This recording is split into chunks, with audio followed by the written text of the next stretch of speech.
Welcome to the Best Mirrorless Cameras Awards show, where I will be rewarding each of these mirrorless cameras with exactly what they deserve. Links to all of these mirrorless cameras will be in the description below. Let's go. Biggest letdown, Nikon Z63.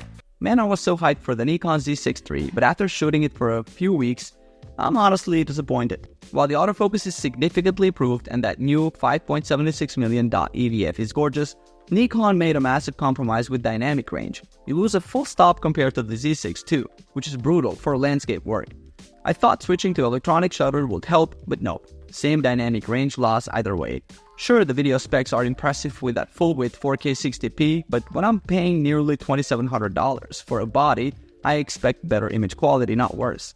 The camera feels great in hand and has amazing weather sealing, but that dynamic range issue is a deal breaker for me. Most overrated, Sony A74.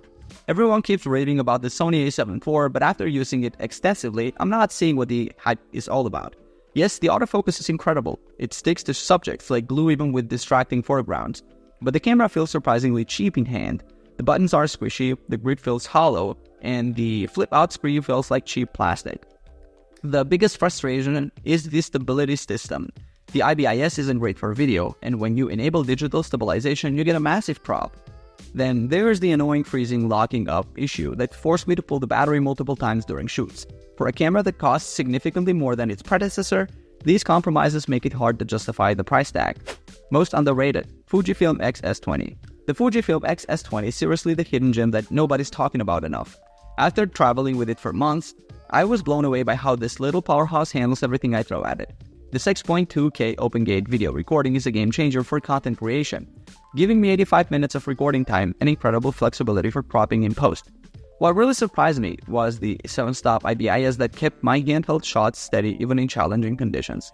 The vlogging features are thoughtfully implemented. That red recording indicator saved me countless times when I wasn't sure if I was rolling. Sure, it lacks weather sealing, but the build quality is robust. The grip is comfortable for all-day shooting, and the bigger battery lasted through entire shooting days. For the price, nothing else comes close to offering this combination of photo and video features. Best bang for your buck, Canon EOS R10. I've been shooting with the Canon EOS R10 for a few weeks now, and I'm blown away by how much camera you get for under $1,000. The autofocus system is seriously impressive. It tracked kids running around the backyard with the same deep learning AI tech found in Canon's professional cameras. I was hitting 15 FPS with the mechanical shutter and a whopping 23 FPS with the electronic one, which is insane for this price point. The 4K 60p video looks fantastic, and I found the fully articulating touchscreen super intuitive for both vlogging and shooting from creative angles. While it doesn't have in-body stabilization, most of the affordable RF lenses include optical stabilization, so it wasn't a huge issue in real-world use. If you're stepping up from a smartphone or looking for a compact second body, this little powerhouse delivers way more than its price tag suggests. Looks cool does nothing. Fujifilm X100VI. I wanted to love the Fujifilm X100VI. I really did. It looks absolutely gorgeous sitting on my desk with that retro design and those satisfying mechanical dials that click perfectly. The 40-megapixel sensor is a huge upgrade from the previous model, and the new in-body stabilization is genuinely helpful for handheld shots in low light. But after a week of shooting, I realized I was carrying around a $1,600 Instagram prop with a fixed 35mm equivalent lens that limits what I can actually shoot. The autofocus tries to keep up but falls short compared to dedicated interchangeable lens cameras. Yes, the film simulations produce beautiful colors straight out of the camera, and the hybrid viewfinder is unique, but I found myself constantly wishing I could change lenses when opportunities arose.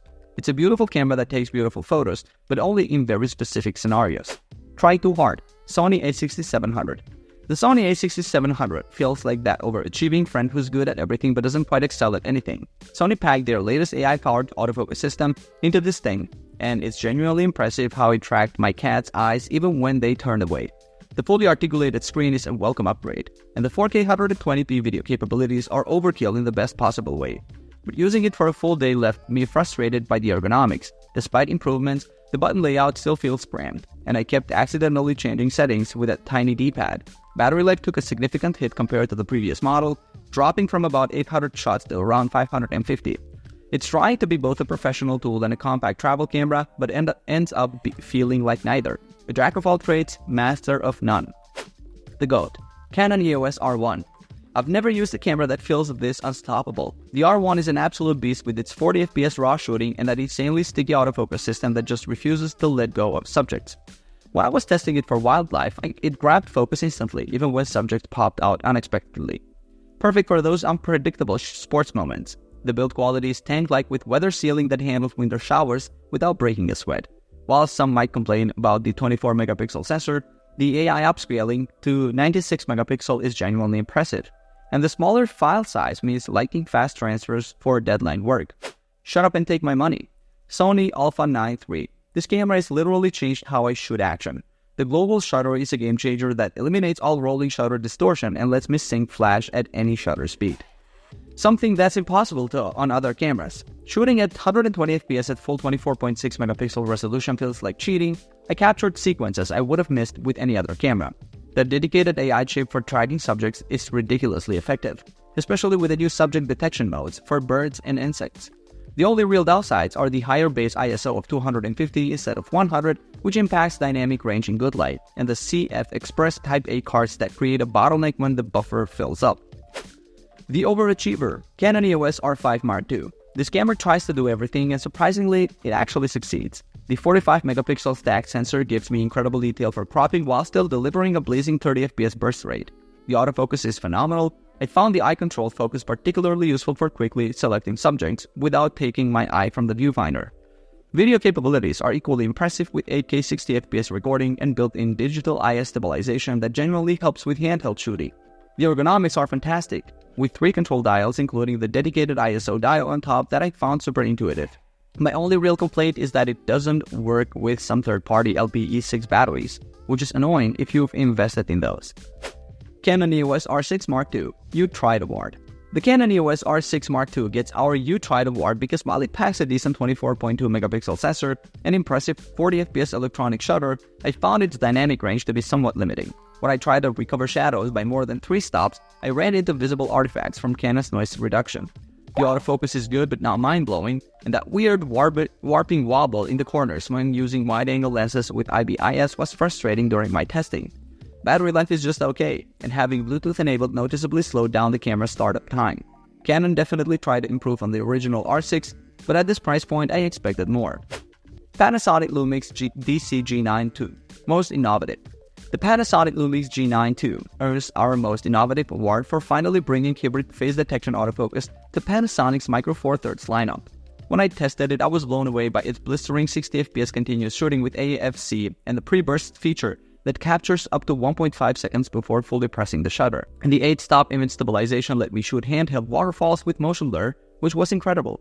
I absolutely fell in love with the Leica monochrome profile that delivers gorgeous high-contrast black and white without the Leica price tag. The only real downsides I found were the frustrating animal eye AM that delivered too many misses and the slow startup time that had me wondering if the battery died. Nikon Z8 God Tier. The Nikon Z8 absolutely deserves our God Tier award because it's essentially the flagship Z9 in a smaller, lighter, less expensive body. During my testing, I was constantly impressed by its phenomenal subject detection autofocus that could recognize faces even through goggles or crash helmets. The stacked sensor delivers lightning-fast readout with no rolling shutter distortion. I could shoot propeller blades with zero warping. The completely silent operation was perfect for discrete shooting, though I often kept the Fox shutter sound on for feedback.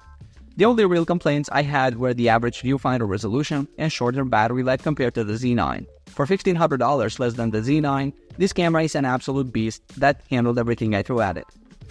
Alright guys, thanks for watching. I hope you liked the video. For more videos like this in the future, remember to leave a like and subscribe. Alright, peace out.